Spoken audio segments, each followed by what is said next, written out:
There's no perfect way to live your 20s. You either live them up and become an underskilled 30-year-old, or you work them up and become an underlived 30-year-old. You just have to figure out which you'd rather be, accept the trade-offs, and know that there are no do-overs. And door 3, if you consider work, life, then you get to do both. That one ruffled a lot of feathers. Well, it's because people look back on their 20s and realize that they are one or the other. All right, I'm going to lean into this. I am okay.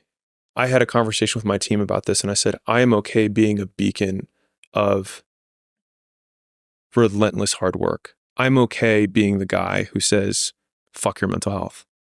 I'm okay with it because I've given it a lot of thought. And I think that the other side is wildly overrepresented.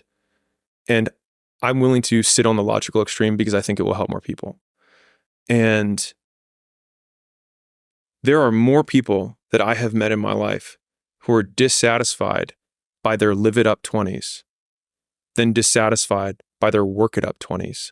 Because most of the time in your 20s, you have no idea what you want. But knowing what you need to do to work and move ahead is fairly straightforward. And so you can take the known and make progress on the one that you have high confidence that you can make progress on. And then along the way, gain perspective on what are the things that are actually important to you in your life. And you may find out often that there are far fewer of those things than you really originally thought. Because what you thought live them up in your 20s was actually your mom and your 2 homies who are both mediocre, and you don't care about their opinion now when you're 30 anyways. But what a waste of a life it would have been to, quote, live up your mom's dream or your friend's dreams to then only get to your 30s and realize you didn't live it up and you also didn't work it up. And now you have neither.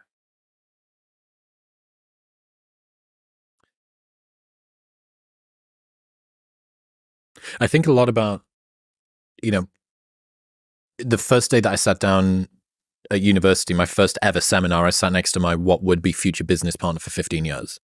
So I'm skint. I say to him, I've spent all of my money partying during Freshers Week. The first week, I'd spent my entire maintenance loan, which was supposed to be food and everything else for the rest of the term until fucking Christmas. And it's September the 29th. It was a big week. It was a good week. Which I could not survive now. And I think back to sort of the time that I spent and the endless hours. I'm not kidding. And I don't reflect that much on the club promo stuff, maybe to my detriment. I should do it more.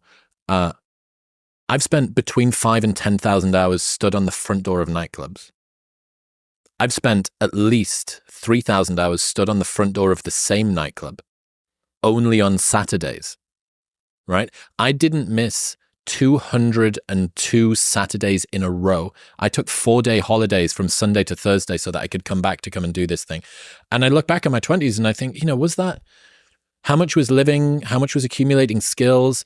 And the grass is always greener with this because in hindsight, you think, well, you imagine that you could have gone back and still accumulated all of the insights and the skills that you really value in yourself. That would have still happened, but that you would have got to maybe have more variety, or you would have maybe the fun or the whatever the thing. And when I look, for me, with my constitution, at what I value most in myself, almost all of those things have been accumulated by having a 20s and now a 30s that has been dedicated to work it up, not to live it up, to 4-day holidays in between those things. Now, remembering that now is not forever, I think is really important.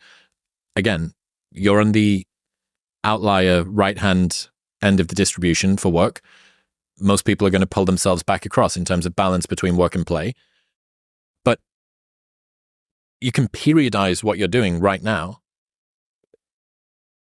you can accumulate all of that work, all of that experience, all of that explore time to work out. Actually, I don't like doing admin stuff. It turns out I'm really great at creative, or I really don't like traveling. It turns out I'm really great at routine. All of those things. There's like a buy-in. You remember CrossFit? You do a buy-in thing. It's a 1 mile run, and then it's this workout. You have to do that buy-in. Let's say everyone has to do that buy-in. Doing that buy-in when you're 25 is way easier than doing that buy-in when you're 40. Right? I finally work out who I am in the world, because you start to accumulate all of these better directional assistances. You're moving in a more directionally accurate way earlier, which means that you make more progress over the long term. So in retrospect, I'm glad that I did work it up 20s, and I'm glad that I did work it up 30s as well. So I'll say two things that might be helpful.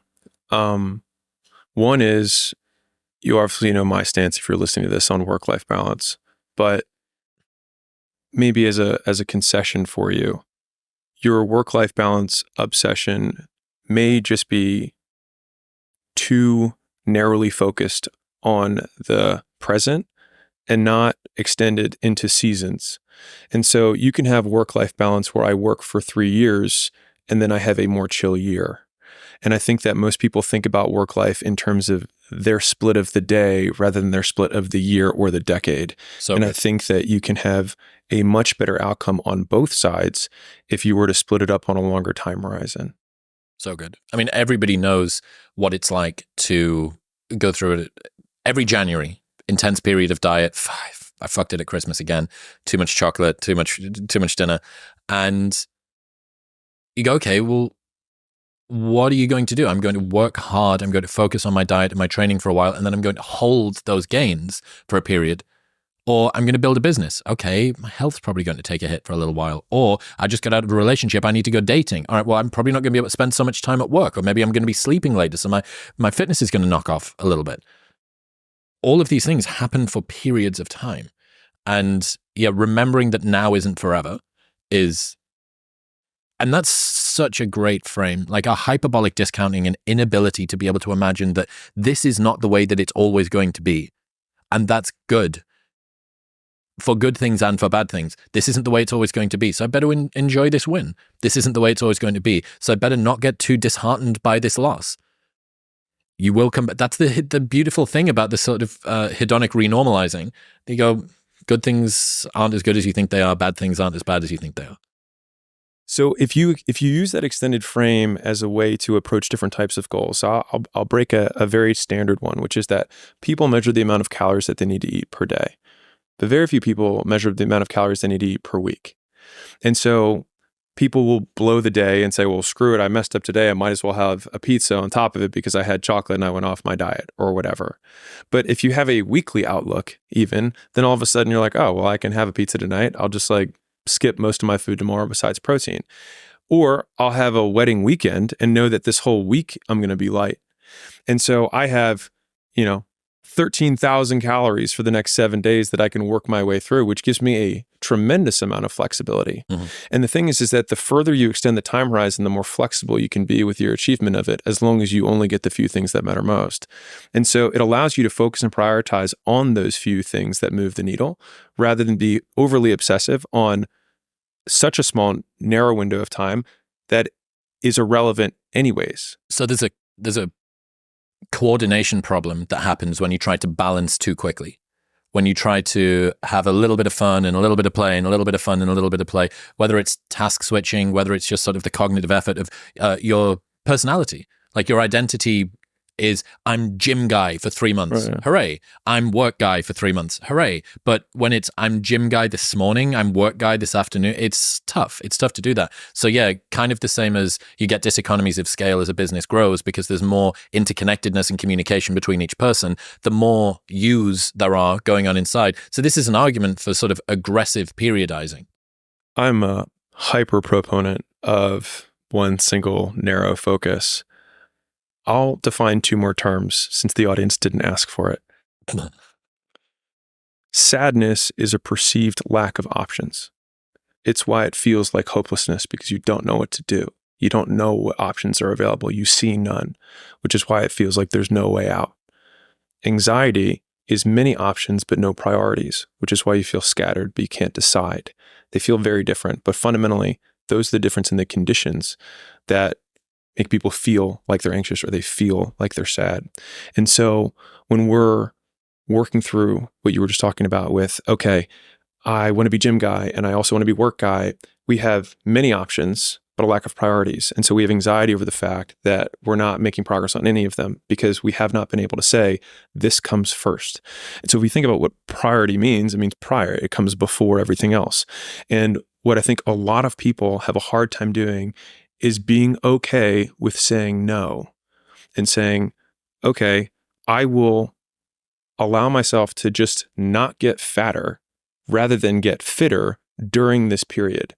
And what's interesting about most skills is that the amount of effort that it takes to maintain a skill versus the amount of effort it takes to grow a skill is like 1/10 the amount of effort. And so this is where the effort arbitrage is so important in terms of allocation. And so if you do a 4 out of 10 on 10 things, you will make progress on none. You will make the same amount of progress that you could have made if you just did 1 out of 10, which is none. You just don't regress. But the extra 3 points that you save on the 9, you could put on one other item and have a 10 out of 10 or a 13 out of 10 in effort. And then after every periodized chunk of time, have a big W or win that you can look back on and say, I did that, and therefore I am. And so I think that that's how you step up the mountain of progress when you're trying to work on many different skills, quote, at the same time. It's just that the at the same time is over a year, not over a day.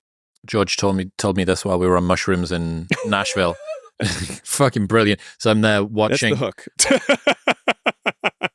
hook. Got to get people in the door. Yeah. I'm there, 4th of July. George turned to me and he said, general ambition gives you anxiety. Specific ambition gives you direction. There is nothing more anxiety inducing than I want to be better and I don't know what at and I don't know how. Like, just think about that for a second. Sort of embody that. It's sort of a chasing, it's a lean in, and it's tight, and sort of your shoulders are up, and there's a ringing in your ears, and you have no idea. It's like a threat. You've heard a noise in the forest, and you have no idea where it's come from. Specific ambition gives you direction. And I think the concept of specific versus general ambition ladders up to bundled terms. I want this big thing, but I haven't broken that thing down into what I can actually do. Once you get specific into the actions, you don't have a lot of anxiety because you can see what is required in order to get it. And so to circle the loop back on sadness, which is, because some people who are listening to this may be sad, so this is for you.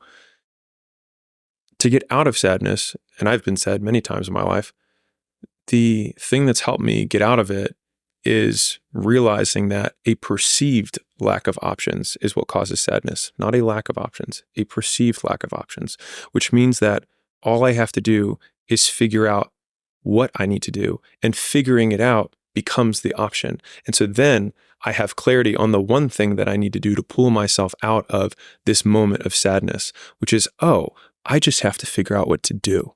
And that is how I get, at least for me, have gotten out of my sadder periods.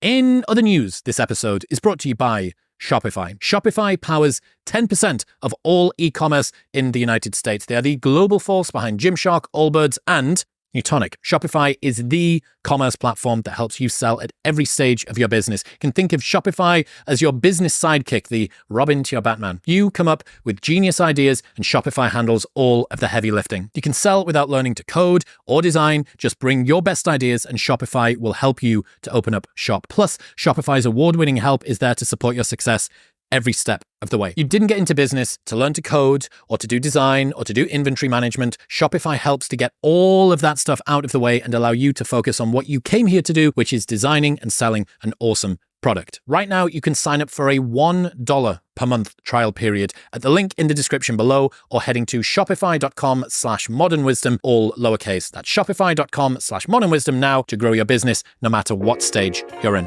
Thank you very much for tuning in. If you enjoyed that clip, you will love the full-length podcast with the one and only Mr. Hormozi right here. Go on,